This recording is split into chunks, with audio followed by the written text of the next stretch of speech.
the Ask Historians podcast. Yes, hello and welcome to the Ask Historians podcast. I'm Tyler Alderson, your host for today, as we talk about what's on your feet. And for some of you, at least, that will be socks, which is kind of the default in most people's mind when it comes to footwear. If you're going to wear things besides sandals, you're probably right now wearing socks.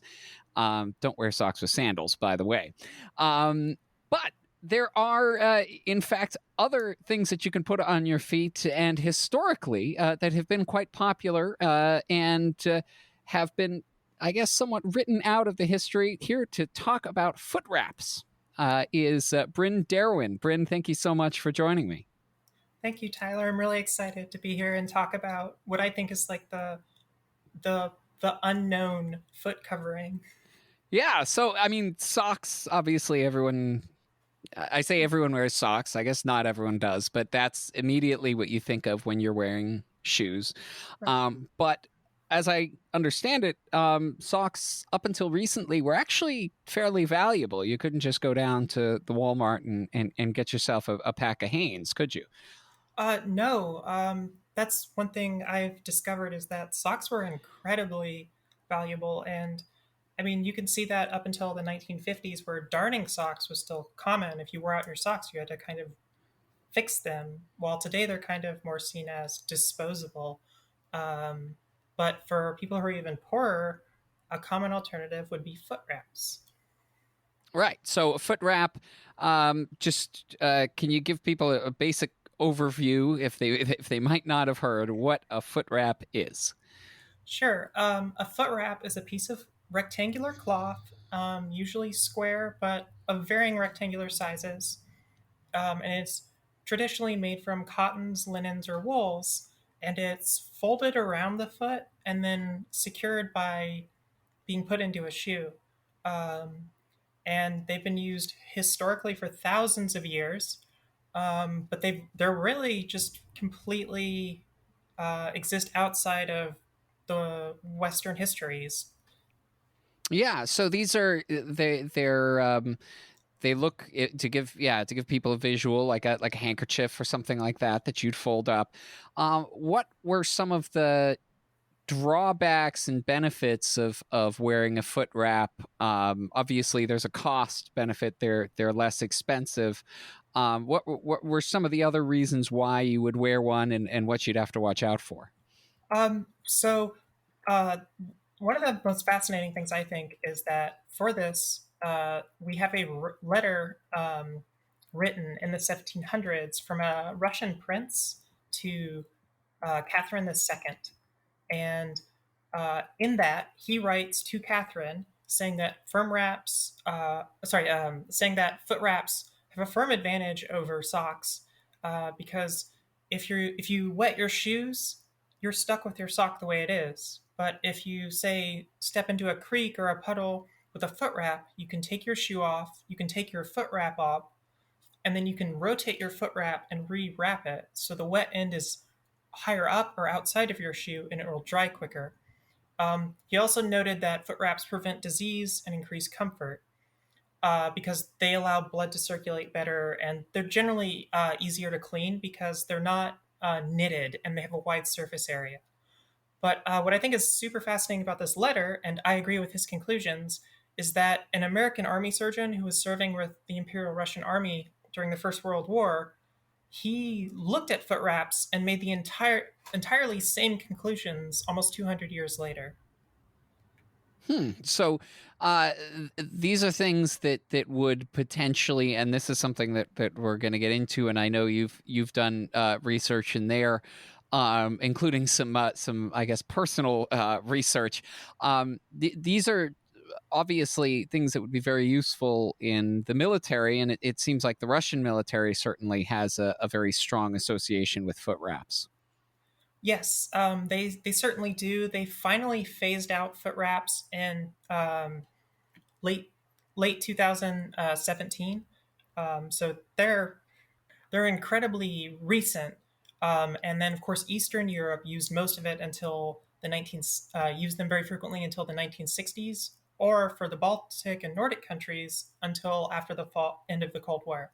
So, we should say before we get too far into it that you yourself are an avid Footwrap user in the military, not in the Russian military, but in the American military. That I understand was not necessarily sanctioned by the American military. No, while I was in South Korea, I was reading a report, and like an old report from the war in 1950, and I was just reading that some Americans had captured some North Korean soldiers, and they were just completely befuddled by these pieces of cloth wrapped around their feet, which they likely learned from the Soviets. I'm really sad I don't have that anymore because it was completely open source. But I was like, huh, that's weird. So I went and made a pair. I would wear them around, and I'd be like, huh, these are really comfortable. So I did some tests while I was in the Army, and they were miles better than socks. And then when I got out of the Army in 2014, I've worn them pretty much exclusively since. And by pretty much, I can think of a couple occasions where I've had to wear socks, but otherwise almost exclusively. And I've also converted other people to foot wraps because they really are just really comfy.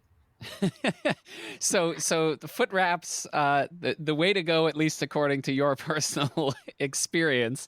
And there's something that that you find more comfortable than socks because of, I guess, some of the things that you've described. What are your kind of personal your personal feelings when it comes to Footwraps? Sure. I think a good way to sum it up is in the late 1800s, the Prussian military did a study on foot wraps, and they said that foot wraps will always be second to a good, clean pair of socks. And I can agree in some parts that when you have a nice, dry pair of like well constructed woolen socks, they're going to feel really great.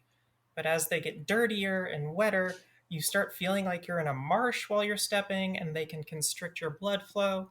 Foot wraps are really something that you don't really feel like they're on your feet, and they're just kind of there, and they're just, I don't know, I just find them incredibly comfortable. They don't restrict blood flow, and I find them incredibly utilitarian. I do a lot of work in the wilderness, effectively, on like public lands, and it's really awesome at the end of the day to, take, or like on a break, to take my shoes off and open my foot wrap up and let it dry out, and then I'm effectively putting on a clean foot wrap whenever I just need to take a break for a couple minutes. So there are definitely, for anyone who's walking in wet areas, that seems to be a fairly good benefit. There are issues, though, as I understand, with blistering if you don't fold them right. Yes. So it is a piece of cloth that is folded around your feet. So, like any ill fitting clothing, like if you got poor fitting shoes or poor fitting socks, your feet could blister very rapidly. So, it is a bit of an art, and everyone I've kind of converted to foot wraps, every single person has a different method. You just kind of figure out what works. And we see in the Soviet military that it was recommended that for new recruits, every every hour you would kind of stop and be like, okay, recruits, you have to re-tie your foot wraps or rewrap your foot wraps, just because you need to kind of feel where those little pinches can be hot spots, and then eventually putting on a foot wrap is just kind of second nature, and you just don't even really remember doing it. So this is something, we focused a bit on the military side of it, but this is something, as you've done some research into, that goes back much, much farther than even, a few hundred years ago, and gets to kind of a common thing, which is that we have shoes and we need something to put between those shoes and our feet.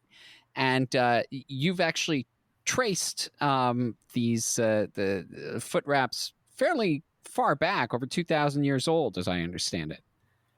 Yes, and I agree that ever since we developed shoes, we've said, hey, we can put grass in our shoes. We can wrap puttees, which are longer strips of cloth. We can use socks or stockings.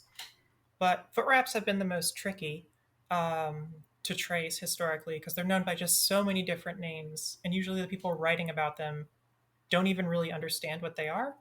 But the earliest record of foot wraps that I have found so far is in uh, Finland during the Iron Age. There was a burial that was discovered where all of the men wore wool socks, and the one woman who was buried was wearing linen foot wraps. It's only one burial, so we can't make any assumptions as if it was to gendered footwear, but that is as far as I can find, the earliest archaeological date. However, there are a lot of references pushing further and further back with Slavic and other groups wearing foot wraps with shoe sandals that were made out of birch bark. But again, it's been very hard to research. So that is the firmest date I have, with possibly much earlier, and it's incredibly likely they were much earlier as well.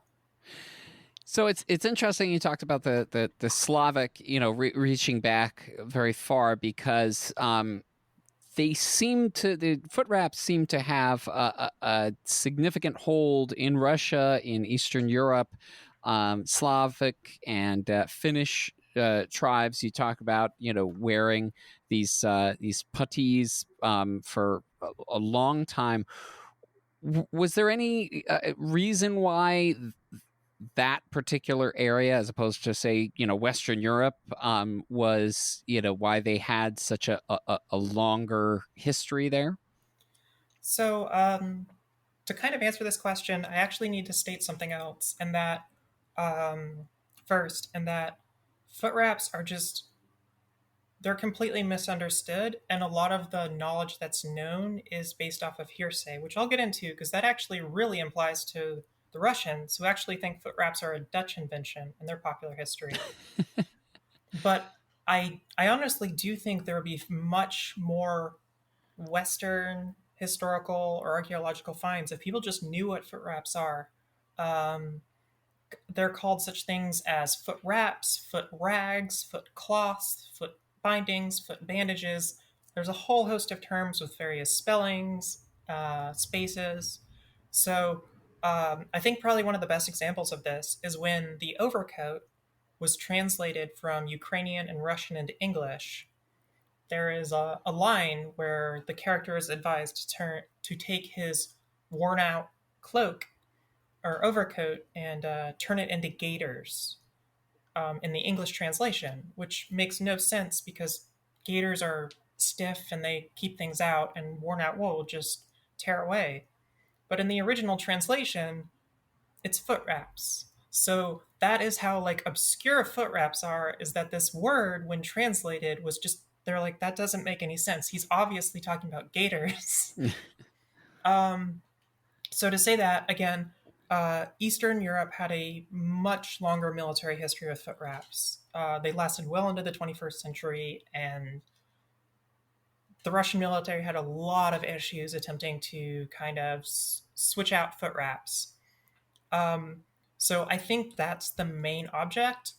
The second thing that I think is really important towards why foot wraps were used so much is that in the Russian mythos around foot wraps, which you'll find cited a lot in news articles about the topic, was that Peter the Great brought foot wraps to Russia during his reign. Now that's completely false. I found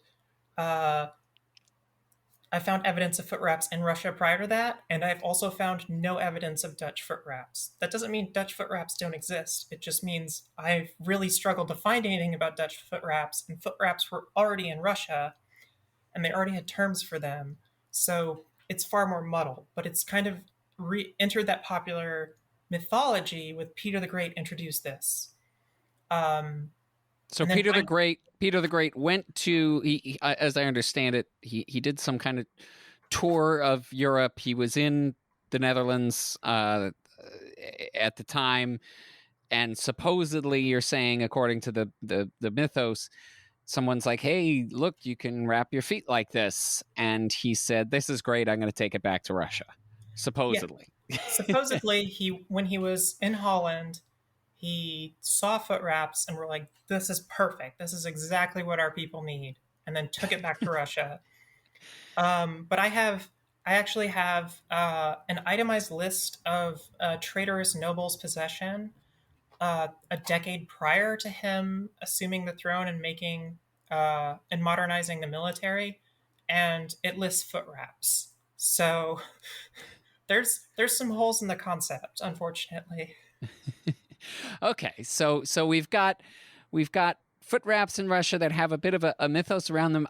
It does also seem like they entered into kind of the idiomatic expressions. You bring up a few of those as well. That it was obviously such a popular thing, in people's lives that there were. You can give some of those expressions, if you will. Sure. Two really good Russian ones I found. One is "Am I a friend to you, or am I a foot wrap?" And this is a later proverb, and it definitely treats foot wraps as a disposable object because foot wraps were often constructed out of worn out clothing. So it's like, this is at the end of its life. This is a disposable object. Am I a friend, or am I a disposable object to you? And then the second one, if you'll give me a second to find it, is this was after the Second World War. A German academic was visiting Moscow, and after his very lengthy travel to get to Moscow, he reached the group he was meeting up with, and he was told, "One should smell like expensive cigars and a good perfume from the stage, and not smell like foot wraps." That's self-explanatory there. Yes, I think that gives a little explanation. Going into this, I had heard that foot wraps smelled awful. The Russians called them chemical weapons. The Germans called them cabbage, like rotten cabbage. They have a reputation for smelling horrible. I have never had that problem wearing them, so I did some research into Soviet and Russian military hygiene, and they were given one pair of foot wraps a week, and they had to wear that for the entire week. So I can see why that might pose a problem. yes, so I actually found a hilarious article saying there was a marketed morale improvement when troops were issued 6 pairs of socks a week instead. And it was like, of course they would. If you gave them 6 pairs of foot wraps, there would have been a marketable morale improvement. And you said they were boiled, right? They were boiled once a week. Yes, they would. The Soviet and Russian military would gather their foot wraps. They're one size fit all, which is a great benefit to any large military, and just boil them out. And once a week would be peacetime conditions, because there are reports of during the Second World War of foot wraps arriving to be boiled that are as black as earth. So really disgusting, smelly things, I am sure. But again, that's less about the foot wrap itself and more about the state of hygiene. Presumably, socks would have suffered the same fate. I would agree, and from my studies on sock use in the U.S. military, historically it would be the same issue. But that's again one of the mythos of foot wraps, because another thing we hear from foot wraps is that they can cause like cuts and wounds, and this was such a bizarre concept to me until I saw a pair of Soviet military boots. It's like, oh, okay. Anyone wearing these crudely fashioned prison labor boots would have some issues with their feet being cut up. Well, this is something that actually that you discussed as well. The foot wraps, they are one size fit all, but they also help you with, say, ill-fitting footwear or any kind of issues regarding the actual shoes, because you can fold them differently. You can fill out. You mentioned that if the boot was it had too much room, you can the foot wrap would sort of fall down and fill that space. So these can be helpful to people who might be wearing those crappy boots. Yes, there's a German proverb that one's own foot wraps are better than someone else's boots. Um, and there is this concept: if you have an ill-fitting shoe, you can just wear another pair of foot wraps, or you can fold your foot wraps differently. So for really poor quality shoe wear, they're incredibly helpful and effective. And one thing I've found in winter is I'll have a longer, more rectangular, thinner foot wrap, and then if I need to wear oversized winter boots, I'll then have a thick woolen foot wrap that I'll wear over that to help fill out the space in the boot and provide a lot of insulation. So this is something, again, if you're talking about a large military operation, that you can see some potential benefits to foot Yes. wraps. Yes, and one of the things I found time and time again doing this research is that foot wraps allow for cheaper boots, and foot wraps are significantly less expensive than socks, and they have longer lives. So this tends to them being used by militaries and by poor people. That makes a lot of sense. So they are used in Russia. They're used in Germany. You seem to find in, I guess I should say, Germanic areas, because Germany is kind of an amorphous historical concept. And then you do mention that you've tried to sort of look into foot wraps in the rest of Europe, but sort of harder, I won't say less common, they may well have been common, but harder to find examples throughout the rest of Europe. Yes, I found some in the Baltics and then, of course, in Eastern Europe. But for Western Europe, it's so much more difficult.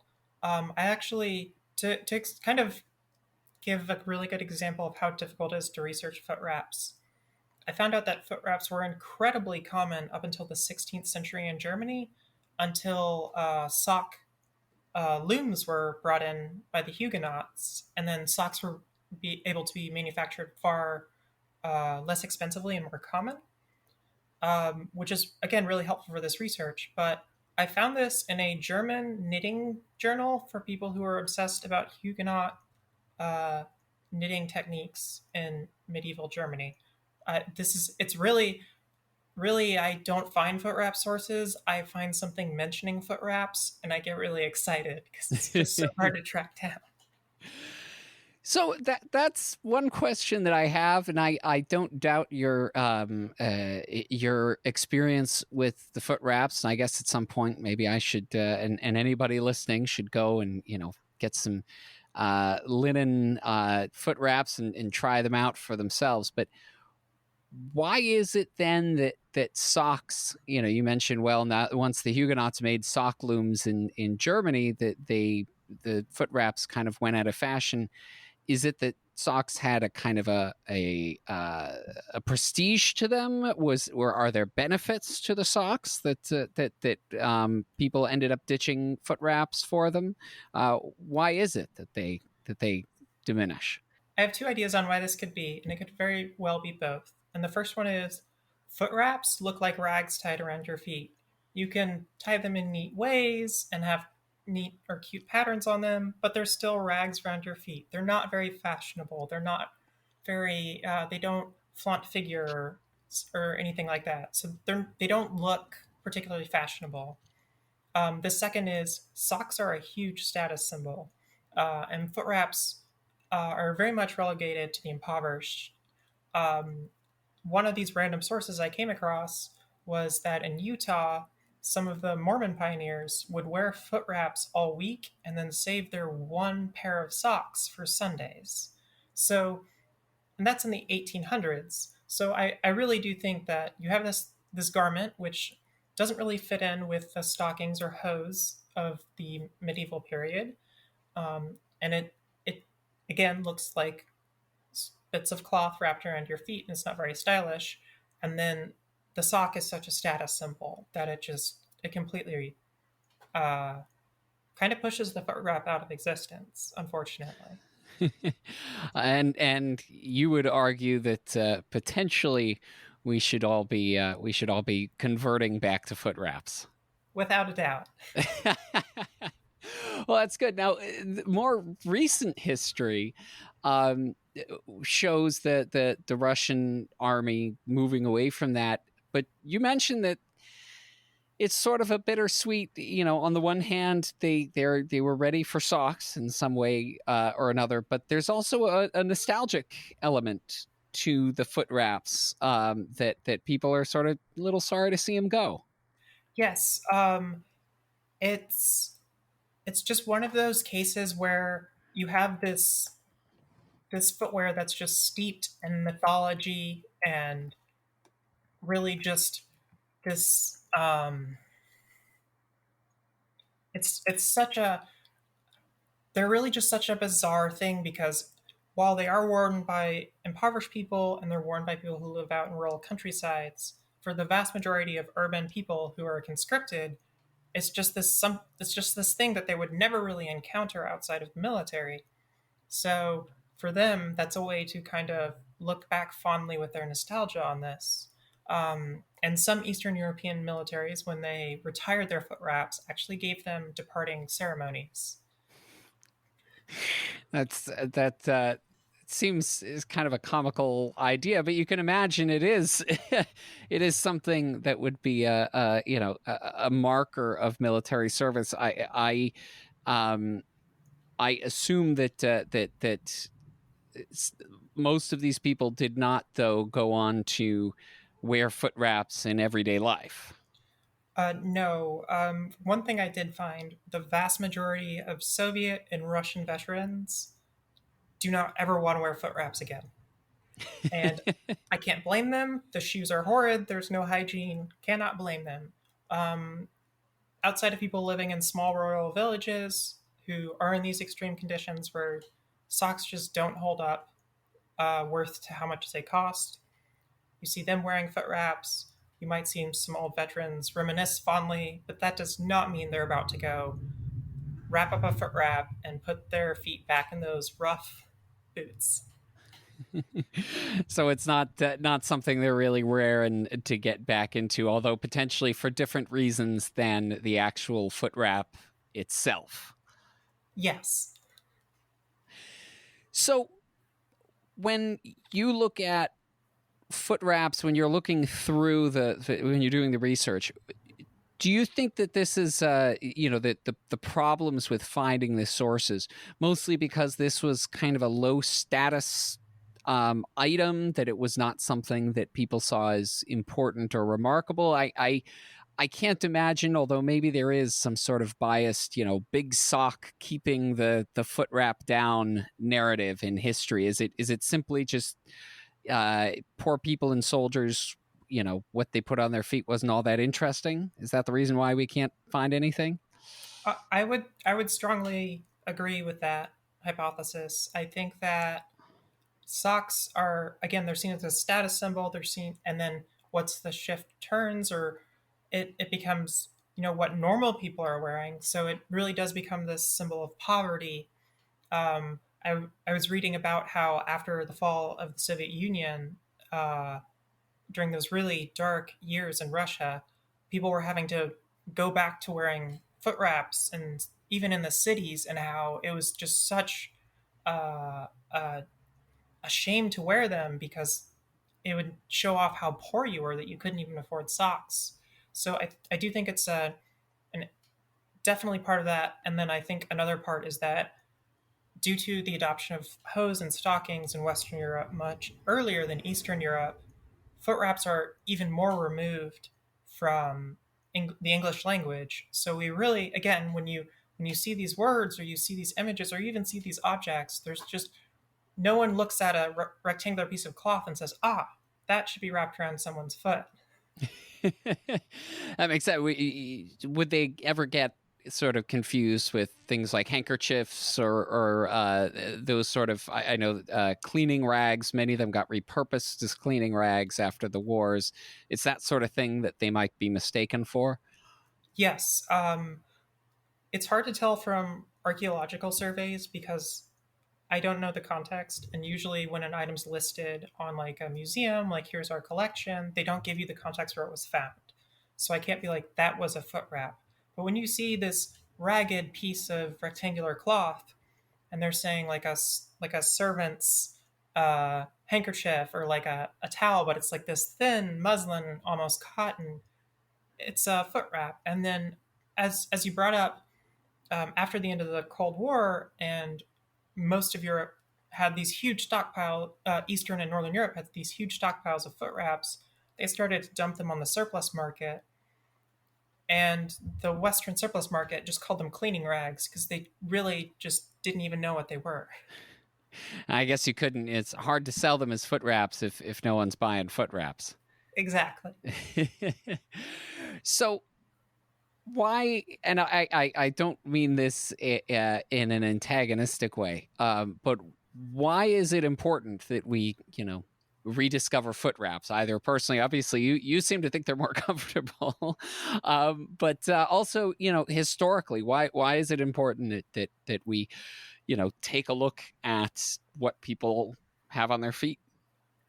I think that it's part of and again, I am biased because I love them, but I I do think it's important to recognize that a lot of impoverished objects, objects used by women in the household, objects used by minorities, are frequently, very commonly looked over or misunderstood in archaeological and historical contexts. And I think foot wraps are one example of that. I think it is very important for us to recognize that the material culture that we as human beings have is far more complex and variable than kind of the common narrative would have us think it is. And I think foot wraps are a really good example of that, of people using either simply woven cloth or old cloth, and again, having a very effective counterpart to socks. And I think it can give us a unique perspective on how humans kind of adapt and move forward. So this is the big question that I think a lot of listeners are going to be thinking right now. Attached to this Reddit post, am I going to be able to put a link somewhere to show people how to source and or make their own foot wraps, or are they going to have to figure it out themselves? I can I can get you a link for that that you can put in that post. I'll make a video. They're incredibly easy to make, but for anyone who's just listening, I'd recommend starting with just cotton, unbleached cotton, uh, and cut a 45 by 45 centimeter square. And there's your foot wrap. Explaining how to fold it is a little bit more complex, especially over an audio format, but I will make sure that you have a video to link to this post.